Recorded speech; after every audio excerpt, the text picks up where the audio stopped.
Hello दोस्तों। आपका फिर से स्वागत है हमारे चैनल द मिडनाइट क्लब में, जहां हम दुनिया की सबसे खौफनाक हॉरर और थ्रिलर मूवीज़ को एक्सप्लेन करते हैं, उनकी कहानी जानते हैं, उन कहानियों में छिपे रहस्य से पर्दा उठाते हैं और उन कहानियों में छिपी थ्योरीज पर चर्चा करते हैं। दोस्तों, आज हम जिस मूवी की बात करने जा रहे हैं उसका नाम है स्माइल 2। ये 2024 की साइकोलॉजिकल थ्रिलर मूवी है और यकीन मानिए दोस्तों, इस मूवी ने बहुत बहुत हद तक मुझे डराया भी और काफ़ी हद तक ट्रॉमाटाइज भी किया। तो ये जो स्माइल 2 मूवी है, ये 2022 में इस स्माइल मूवी की डायरेक्ट सीक्वल है। कहानी वहीं से शुरू होती है जहाँ से आखिरी मूवी की ख़त्म हुई थी। यानी कि अगर आपको स्माइल 1 की एक्सप्लेनेशन चाहते हैं तो इस वीडियो पर कम से कम 50 लाइक्स कर दीजिएगा। स्माइल 1 की एक्सप्लेनेशन जल्द ही आपके सामने होगी। इस मूवी की जो स्माइल एंटिटी है वो अपने आप में एक क्रीपी लवक्राफ्टियन टाइप एंटिटी प्रतीत होती है, यानी अनश्वर और पूर्ण रूप से अनैतिक। इस मूवी के एक्सप्लोरेशन में आपको काफ़ी मज़ा आएगा, तो चलिए शुरू करते हैं। कहानी पहली मूवी के आखिरी जिंदा बचे कैरेक्टर जोएल से शुरू होती है। हम पहले सीन में उसे कहीं जाते हुए देखते हैं और यहाँ हम बता दें कि जोएल लास्ट मूवी में जो मेन लीड थी रोज़, उसका बॉयफ्रेंड था, जो अपनी गर्लफ्रेंड की दर्दनाक मौत के बाद स्वयं उस श्राप से ग्रसित हो चुका था, क्योंकि उसने रोज़ की मौत को अपनी आंखों से देखा था। यानी कि जिस एंटिटी ने रोज़ को मारा, अब वो एंटिटी उसके पीछे पड़ चुकी थी। रोज़ के इंसिडेंट को 6 दिन हो चुके थे, यानी कि ऐसे में वो कर्स जल्द से जल्द उसे किसी और पर ट्रांसफ़र करना होगा, नहीं तो वो 7वें दिन उसे मार देगा। तो हम देखते हैं कि जोएल अपनी गाड़ी में किसी गैंगस्टर का पीछा कर रहा है, यानी कि अब वो एक गैंगस्टर पर अपने श्राप को स्थापित करना चाहता था, उसे स्थानांतरित यानी ट्रांसफ़र करना चाहता था। वो मास्क पहनकर उस गैंगस्टर को मारने के लिए पीछे जाता है। वहाँ और भी गैंगस्टर मौजूद होते हैं। जोएल दूसरे को डराता धमकाता है, लेकिन वो क्रॉस फायरिंग कर देता है। ऐसे में दोनों गैंगस्टर मारे जाते हैं। तभी वहाँ पर एक ड्रग कस्टमर भी आ गया था, जो कि वो उस गैंगस्टर से ड्रग्स लेने वगैरह आया हुआ था। जोएल की किस्मत सही रही थी, तो वो लड़का दोनों गैंगस्टर्स को मरते हुए देख लेता है। यानी अब वो जो कर्स है वो जोएल से उस लड़के के ऊपर आ चुका है। वो जोएल को देखकर डर गया और कहता है कि प्लीज़ उसे मत मारना। जोएल कहता है कि आई एम सॉरी, और वो वहाँ से भाग जाता है। जोएल कहता है sorry, you meant to see this, और तभी वहाँ पर दूसरे गैंगस्टर भी जोएल का पीछा करने लग पड़ते हैं। जोएल भागते भागते सड़क पर जाता है और वहाँ किसी आने वाले ट्रक से टकराकर उसकी मौत हो जाती है। वहाँ हम देखते हैं कि सड़क पर जोएल के खून से ही स्माइलिंग फेस का निशान बना हुआ है। खैर, कहानी कुछ दिन आगे शुरू होती है, जहाँ हम एक फेमस सिंगर और पॉप स्टार स्काई रैली को देखते हैं। वो एक न्यूज़ चैनल में अपना इंटरव्यू देने आई थी। वो 1 साल बाद कमबैक कर रही थी, जिसको लेकर वो काफ़ी एक्साइटेड और नर्वस थे। स्काई रैली को ड्रग एडिक्शन के कारण 1 साल ट्रीटमेंट के बाद फाइनली कमबैक करना पड़ रहा था। आज काफ़ी दिनों बाद वो पब्लिक इंट्रैक्शन कर रही थी, और हम ऐसे में जान पाते हैं कि उसी 1 साल के दौरान एक कार एक्सीडेंट में उसके बॉयफ्रेंड पॉल हडसन की डेथ हो गई थी, जिस कारण वो काफ़ी सदमे में थी और शायद इसी वजह से वो ड्रग एडिक्शन का शिकार हो गई। वहीं हम अगले सीन में स्काई रैली को उसकी माँ एलिजाबेथ और उसके मैनेजर जोशुआ के साथ देखते हैं। उसकी माँ एलिजाबेथ स्काई को अगले कॉन्सर्ट के लिए तैयार कर रही थी, और वहीं डांस प्रैक्टिस के दौरान स्काई को काफ़ी पेन हो रही थी। ऐसे में हम देखते हैं कि उसके बैक और स्टमक पर स्टिचेस मार्क्स थे जो दर्द कर रहे थे। इस दर्द से छुटकारा पाने के लिए वो किसी तरह के स्पेशल ड्रग का ओवरडोज करती थी, और जैसे ही वो बाथरूम में पिल कंज्यूम करने जाती है, वैसे ही किसी के नॉक करने के कारण वो चौंक गई, और चौंकने के दौरान उसने सारी की सारी पिल वॉश बेसिन में गिरा दी। ऐसे में स्काई परेशान हो गई थी, क्योंकि इसकी जो पेन थी वो बढ़ती ही जा रही थी। और ऐसे में हम देखते हैं कि वो किसी स्ट्रेंजर को टेक्स्ट कर रही थी कि कैन आई कम ओवर, और रिप्लाई में उसे ओके का जवाब मिलता है। जैसे ही उसके अपार्टमेंट में पिल लेने जाती है, तो लड़का तिलमिलाकर स्काई पर ही अटैक कर दिया और उसकी गर्दन पर एक तलवार रख देता है। स्काई ऐसे में उस लड़के से डरी सहमी पूछती है कि व्हाट हैपेंड, और हम देखते हैं कि लड़का कोई और नहीं, वही लड़का है जिसने जोएल को इन दोनों गैंगस्टर को मारते हुए देखा था, जो उन गैंगस्टर के पास ड्रग देने के लिए गया हुआ था। यानी कि जो जोएल का जो कर्स है स्माइल एंटिटी का, वो भी इस लड़के के ऊपर आ गया। लेकिन यहाँ पे एक शॉकिंग बात हमें ये पता चलती है कि लुइस ने कभी स्काई को कोई मैसेज किया ही नहीं था। यानी कि वो मैसेज या तो एंटिटी ने करवाया था या फिर स्काई ये सब हेलुसिनेट कर रही थी। व्यूअर, हम देखते हैं कि लिव्स की हालत कुछ ठीक नहीं लग रही है, यानी कि वो मेंटली सिक दिखाई दे रहा था और वह एज ए पोजेस्ड बिहेव भी कर रहा था। हो सकता है कि ड्रग ओवरडोज भी हो सकता है। खैर, स्काई उसको शांत करके बाहर बिठाकर खुद पिल्स लेने जाती है और वहाँ वो देखती है कि टीवी पर उसके ही इंटरव्यू की क्लिप चल रही है। कुछ देर बाद लिव्स को देखने जब स्काई बाहर जाती है तो वह देखती है कि लिव्स भागते भागते उसकी ही तरफ आ रहा है। उसके चेहरे की हवाइयाँ उड़ी हुई थीं, जैसे वो किसी आकृति से डरकर भाग रहा हो। वो हवा में किसी अनजान परछाई की ओर इशारा भी कर रहा है। अब अचानक वो चौंक करने लग पड़ता है और हम देखते हैं कि उसके चेहरे पर वही क्रीपी स्माइल आ गई थी। का इससे पहले कुछ समझ पाती, लुइस एक बेंच प्रेस से 10 किलो की प्लेट उठाकर अपने चेहरे पर बार बार मारने लग पड़ता है, जिससे कि उसका चेहरा पूरी तरह से शक्त विशक्त हो चुका था और वह वहीं दम तोड़ देता है। लेकिन मरने के बाद भी उसके चेहरे पर वो क्रीपी स्माइल बनी हुई है, यानी कि अब लिव्स की मौत को स्काई ने देखा था अपनी आंखों से, तो वो जो कर्स था स्माइल एंटिटी का वो अब स्काई पर आ गया है।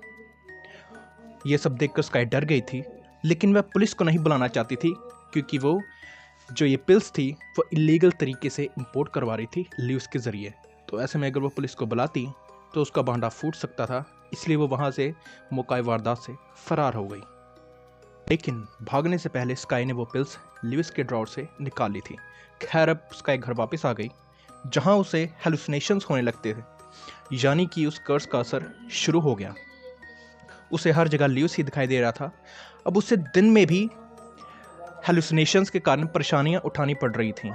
खैर, अगले दिन भी स्काई परेशान थी पिछली रात के इंसिडेंट्स को लेकर, लेकिन वो किसी भी तरह से इस इंसिडेंट को भूलने का प्रयास करती है।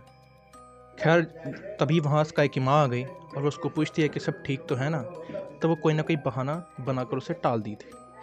खैर, तभी स्काई अपने फ्रेंड जेमी को कॉल करती है और तभी वहाँ पर उसका मैनेजर आ जाता है, जो स्काई को कहता है कि उसे कहीं पर स्पीच देने जाना है, तो वो उसके लिए रेडी रहे। स्काई चेंजिंग रूम में अपनी ड्रेसेस ट्राई कर रही थी और एक ड्रेस को ट्राई करते हुए उसे काफ़ी अनकंफर्टेबल महसूस हो रहा था, क्योंकि उस ड्रेस में उसके जो स्कार्स थे स्टमक के वो साफ साफ दिखाई दे रहे थे। तभी उसी वक्त उसे शीशे में लिव्स का प्रतिबिंब दिखाई देता है। अगेन ये उसका हेलुसिनेशन ही था, लेकिन लिव्स का प्रतिबिंब उसके गाल खींचकर उसके भी चेहरे पर वही क्रीपी स्माइल बनाने की कोशिश करता है। स्काई डर जाती है। तभी उसके एक अननोन नंबर से टेक्स्ट आता है इंडिकेटिंग कि क्या वो पिछली रात लिव्स के घर में थी। स्काई ये सब देखकर हैरान परेशान थी और वो चीखने लगती है, जिसे सुनकर उसकी माँ झट से वहाँ आ गई। खैर, स्काई को ही फिर से बहाना बना देती है और ड्रेस पहनने के लिए मना कर दी थी, लेकिन अब उसके लिए ये सब ज़्यादा हो रहा था। अगले ही पल स्काई एक फैन इवेंट में अपने सभी फैंस और अपने चाहने वालों से एक गेट टुगेदर कर रही होती है और उनके साथ पिक भी खिंचवा रही थी।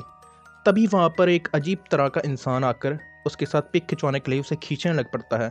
काइंडली वो उसे फिजिकल हरास कर रहा था ऑन द स्पॉट। वह स्काई को अपने साथ जाने के लिए जिद कर रहा था।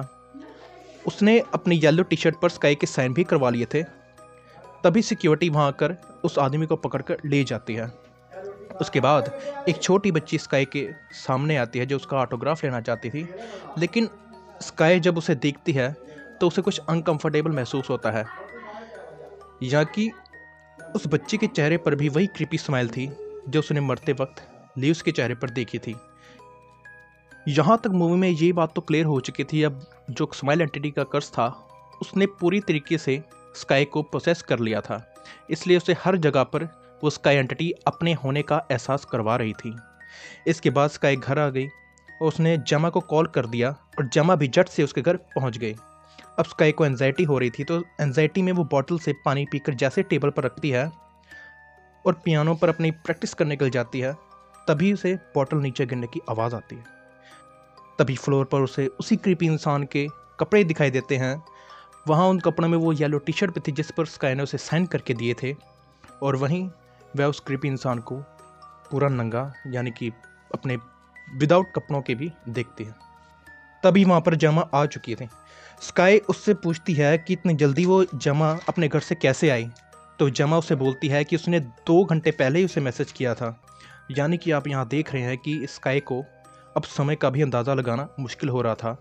उस कर्स के कारण टाइम मैनिपुलेट हो जाता है, जिस इंसान के ऊपर वो कर्स आता है उसको पता ही नहीं चलता कि कितना समय बीत चुका है। उसी रात स्काई को फिर से नाइटमेयर आता है। वो नाइटमेयर में अपने और अपने बॉयफ्रेंड के एक्सीडेंट का दृश्य देखती है। वह डर कर अपने बिस्तर से उठ गई और जैसे ही वो जमा की तरफ घूमती है वो देखती है कि जमा के चेहरे पर भी वही क्रीपी स्माइल बनी हुई है। अब ये सब स्काई के लिए कुछ ज़्यादा हो रहा था और वो ये सब देख कर चौंक कर अपने बिस्तर से गिर पड़ती है। तभी सुबह हो गई और जमा भी अपने बिस्तर पर नहीं थी। यानी कि अब तक जो भी कुछ घटित हो रहा था वो सब स्काई का ड्रीम ही था।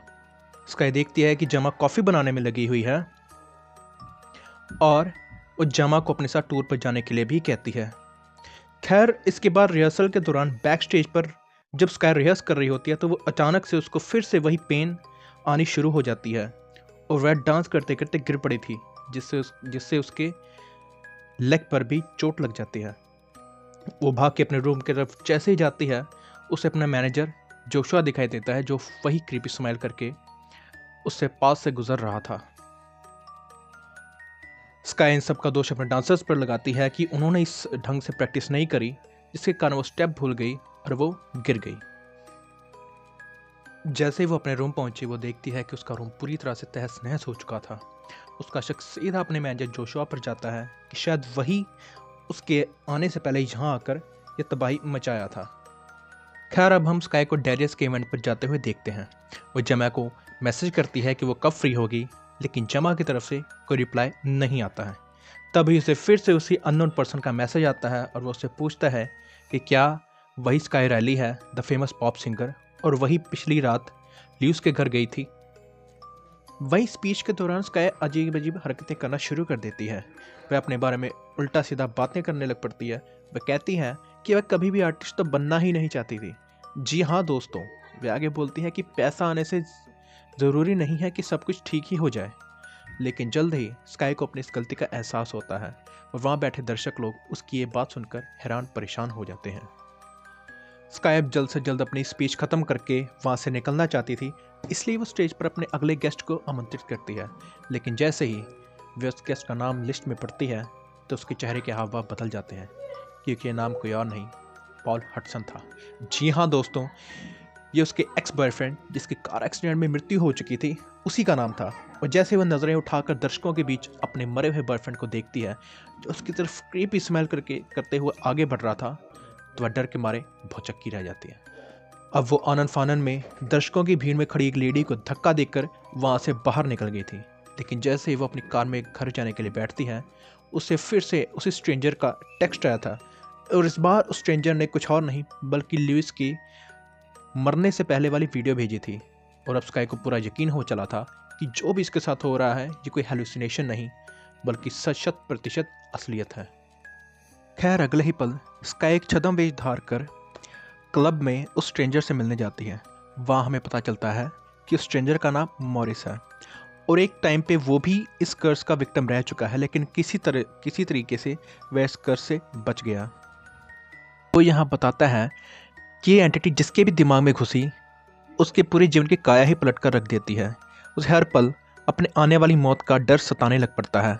ऐसा लगता है कि कोई ना कोई उसके पीछे हर वक्त मौजूद है जो उसे धीरे धीरे मरते हुए देख रहा है। और अंत में जब उस व्यक्ति में ज़रा से भी जान नहीं रहती तो वो एंटिटी उसे पूर्ण तरीके से अपने आगोश में ले लेती। स्काई उससे पूछती है कि क्या इस कर्स से बचना कोई उपाय नहीं है, तो मॉरिस कहता है कि हाँ है, लेकिन इसके लिए स्काई को मरना पड़ेगा। मॉरिस समझाता है कि ये कर्स तभी ब्रेक हो सकता है जब उस एंटिटी के मारने से पहले वो विक्टिम स्वयं अपनी जान ले ले। लेकिन यहाँ पर स्काई थोड़ा घबरा जाती है क्योंकि यहाँ पर उसे शक होने लगा था कि कहीं मॉरिस के इरादे कुछ गलत लग रहे थे। तो यहाँ मॉरिस उसे एक्सप्लेन करता है कि वह एक हॉस्पिटल में नर्स रह चुका है और उसके पास कुछ ऐसे ड्रग्स और मशीन्स हैं जो थोड़ी देर के लिए इंसान के दिल की धड़कन को बंद कर सकती हैं, यानी कि थोड़ी देर के लिए उसे टेम्परेरी मौत दे सकती हैं। और जैसे कर्स हटेगा वैसे ही वो दोबारा से उसके दिल की धड़कन को जागृत कर देगा, जिससे वो दोबारा जी उठेगी। हालांकि स्काई को मॉरिस की बातों पर बिल्कुल भी भरोसा नहीं था। और यहाँ हमें उसके हाव भाव से पता चल रहा था कि अब आसपास के क्लब के लोग भी उसे पहचानने लगे थे। तो अब उसे जल्दी से जल्दी कैसे भी करके क्लब से बाहर निकलना था, नहीं तो ये हाईलाइट बन जाती है अगले दिन कि शायद स्काई का एक न्यू बॉयफ्रेंड है और वो छुपते छुपाते उससे मिलने जाती है और स्काई वहाँ से तुरंत भाग जाती है। यहाँ हम जान पाते हैं कि मॉरिस के भाई की भी मृत्यु इसी कर्स की वजह से हुई थी। सो इसलिए वो ऐसे विक्टिम्स को ढूंढता है जिनके ऊपर इस स्माइल एंटिटी का कर्स है, ताकि वो उन विक्टिम की जान बचा सके और अपने भाई को ना बचा सकने के गम से छुटकारा पा सके। अब क्लब से स्काई सीधा अपने घर आ गई थी और अब उसे एंजाइटी होने लगी थी। तो एंजाइटी को दूर करने के लिए अपनी पिल्स लेने जाती है, लेकिन जैसे ही वो मुड़ती है वो देखती है कि उसकी परफॉर्मेंस के लोग किसी ज़ॉम्बीज़ की तरह उसकी तरफ ही बढ़ रही थी। काफ़ी क्रीपी वे में उनकी चाल, काफ़ी क्रीपी वे में उसकी तरफ बढ़ते जा रहे थे कि जैसे वो उसको आज ही मार डालेंगे। वो उसके पीछे हाथ धोकर पड़ गए थे। यहाँ तक कि स्काई ने भागने की भी कोशिश करी, किंतु वो उनके हाथों से बच नहीं पाई। और हम देखते हैं कि एक ने तो उसके मुंह में हाथ घुसाकर उसका मुंह खोलने की कोशिश कर रहा था ताकि वो एंटिटी सीधा उसके मुंह में जा सके। लेकिन तभी स्काई डर से चिल्लाई और जैसे वो चिल्लाई उसकी माँ भी वहाँ आ गई और वो देखते देखते वो सब के सब लोग गायब हो चुके थे। यहाँ उसे फिर से नाइटमेयर आता है और यहाँ हम जान पाते हैं कि उसके बॉयफ्रेंड का एक्सीडेंट कैसे हुआ था। तो कहानी ये है कि स्काई नशे में धुत थी और उसे कोकेन के ओवरडोज के कारण उसे काफ़ी गुस्सा आ रहा था और वो अपने बॉयफ्रेंड पॉल से झगड़ा करने लग पड़ती है चलती गाड़ी के बीच में ही। लेकिन पॉल, जिसका ध्यान पूरी तरीके से गाड़ी चलाने की तरफ था, उसकी एक बात भी नहीं सुन रहा था, जिससे गुस्सा होकर स्काई स्टीयरिंग व्हील को मोड़ देती है, जिससे उनकी गाड़ी सीधा जाकर ब्रिज से नीचे खाई में गिर पड़ती है। किसी तरह से स्काई तो बच गई थी, उसे काफ़ी चोटें वगैरह भी लगी थी, लेकिन उसका बॉयफ्रेंड पॉल हडसन मौका वारदात पर मारा गया। तभी स्काई खुद को हॉस्पिटल में पाती है। वहाँ वो अपने सामने अपनी माँ एलिजाबेथ को खड़ा भी देखती है, जहाँ एलिजाबेथ उसे बताती है कि वह उन्हें डाइनिंग रूम में मूर्छित अवस्था में मिली थी और वो उन्हें सीधा वहाँ से अस्पताल ही लेकर आ रहे हैं।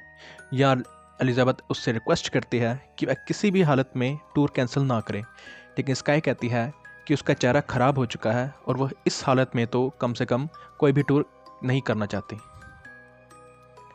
या स्काई की माँ एक तरह से उसे इमोशनली ब्लैकमेल करते हुए कहती हैं कि अगर वह टूर ना करेगी तो इस तरह से वह अपने फैंस को निराश कर देगी।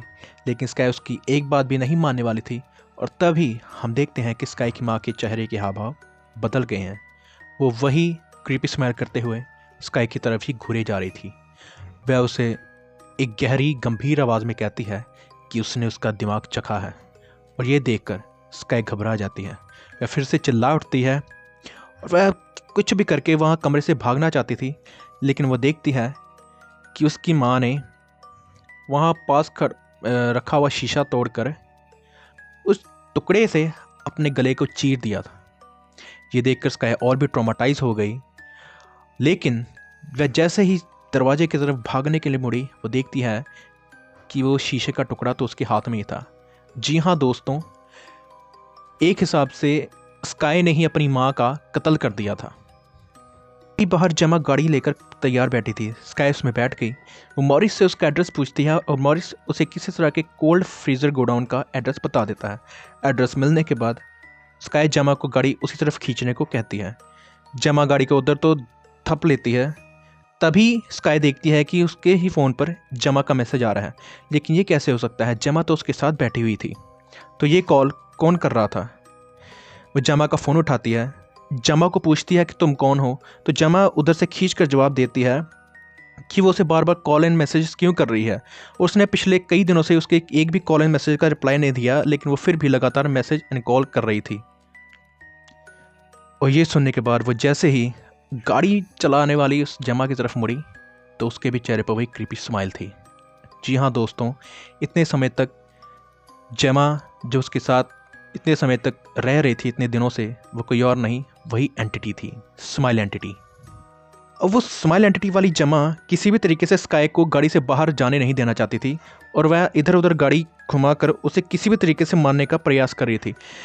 लेकिन स्काई भी हिम्मत ना हारने वालों में से थी और वह किसी भी तरीके से अपने दिमाग का नियंत्रण ना खोते हुए गाड़ी का कंट्रोल अपने हाथ में ले लेती है और सीधा गाड़ी मॉरिस के बताए हुए एड्रेस की तरफ घुमा लेती है।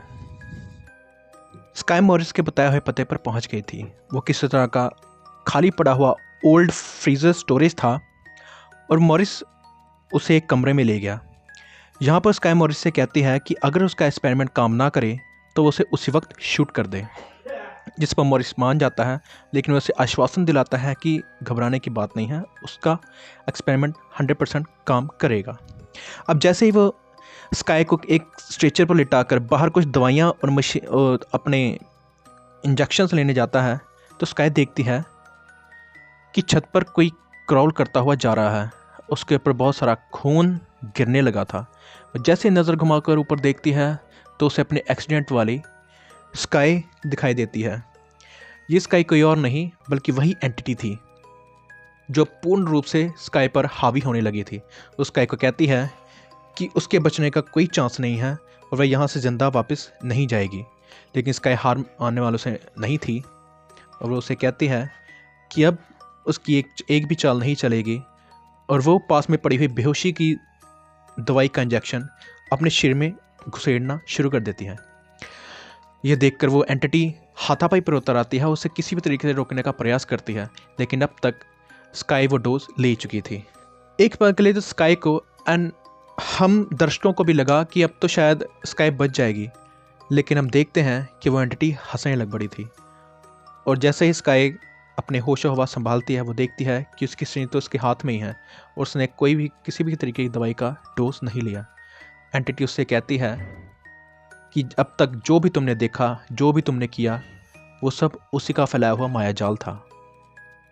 कि मैंने उसका दिमाग चखा है, मुझे तुम्हारी स्किन बहुत अच्छी लगी, and now you can't escape from me. Entity उसे एक क्लोजर में बंद करके वहाँ से चली जाती है। अगले ही सीन में स्काई खुद को अपने वर्ल्ड टूर के कॉन्सर्ट में पाती है, जहाँ चारों ओर स्टेडियम प्रशंसकों से खचाखच भरा हुआ था। सभी लोग उसकी परफॉर्मेंस का इंतज़ार कर रहे थे और तालियां बजा रहे थे।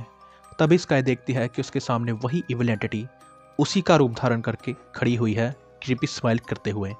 वो उसे को बार बार घूरे जा रही थी। दोस्तों, ये दृश्य इस मूवी का सबसे खौफनाक और भयानक दृश्य है, यानी कि प्रॉपरली ट्रॉमाटाइज करने वाला दृश्य। हम देखते हैं कि जो इविल एंटिटी जिसने स्काई का रूप धारण किया हुआ था, वो अपने स्टिचेस मार्क, जो उसके पेट में जो स्टिचेस मार्क थे, उसको फाड़ देती है। उसके अंदर से निकलता है एक लोवरक्राफ्टियन टाइप एंटिटी, जो स्माइल एंटिटी का असली घिनौना रूप है। हालांकि इस बार जो हमें इस एंटिटी का रूप देखने को मिला है, वो पिछली मूवी के मुकाबले और भी ज़्यादा क्रूर और भयावह है। Kudos to the makers and concept artist. Seems like कि ये अपने हर विक्टिम के लिए एक अपना अलग रूप अख्तियार करती है, और ऐसा भी हो सकता है कि इसका जो असलियत वास्तविक रूप हो वो इससे भी ज़्यादा भयावह और निशंस हो। यहाँ ध्यान देने वाली बात यह भी है कि स्टेज पर जो कुछ भी घटित हो रहा था, वो एंटिटी वो सिर्फ और सिर्फ स्काई को ही दिखाई दे रही थी, जैसा कि हम इस मूवी के पहले सीन्स में भी देख चुके हैं। दर्शकों के लिए तो वहाँ केवल स्काई ही थी, लेकिन स्काई के लिए उसके सामने साक्षात मृत्यु खड़ी थी। और उसका ये निशंस और विकराल रूप देखकर स्काई हतप्रभ रह गई और वहीं जड़ हो गई। हमारे देखते ही देखते वो एंटिटी स्काई का मुंह खोलकर उसके अंदर सदा सदा के लिए समा गई। अब स्काई भी अपने चेहरे पर वही क्रीपी स्माइल लिए हुए दर्शकों की ओर ही देख रही थी, किंतु अचानक से दर्शकों की करतल ध्वनि चीख और पुकार में बदल जाती है और हमारे देखते ही देखते स्काई अपने हाथ में पकड़े हुए माइक को अपनी आंखों में घुसेड़कर खुद को समाप्त कर लेती है। परंतु मरने के बाद भी जो सत और शाश्वत थी, उसके चेहरे पर वो क्रीपी स्माइल। अब यहाँ स्काई की मौत को लाखों लोगों ने लाइव व ब्रॉडकास्ट पर देखा, जिस कारण ये जो कर्स है मोस्ट्रोसिटी का, जब करोड़ों लोगों में फैल चुका है। सो नेक्स्ट मूवी देखने लायक होगी। लेकिन यहाँ अगर मेरी राय मानी जाए तो सीक्वल से पहले प्रीक्वल आना चाहिए, जहाँ हमें इस मोस्ट्रोसिटी जो स्माइल एंटिटी के उत्थान व ओरिजिन्स के बारे में बताया जाए कि कैसे ये कर्स शुरू हुआ और कैसे धीरे धीरे अपने सभी विक्टिम्स को लीलता गया। तो दोस्तों, ये थी स्माइल 2 की एक्सप्लेनेशन। अगर आपको हमारी ये वीडियो अच्छी लगे तो लाइक, सब्सक्राइब एंड शेयर करना मत भूलिएगा। अगर आपको स्माइल वन की एक्सप्लेनेशन चाहिए तो इस वीडियो को ज़्यादा से ज़्यादा लाइक सब एंड शेयर करें। उम्मीद है हम और भी एक्साइटिंग मूवीज़ आपके लिए लेकर आते रहेंगे। Next video will be soon, so stay tuned.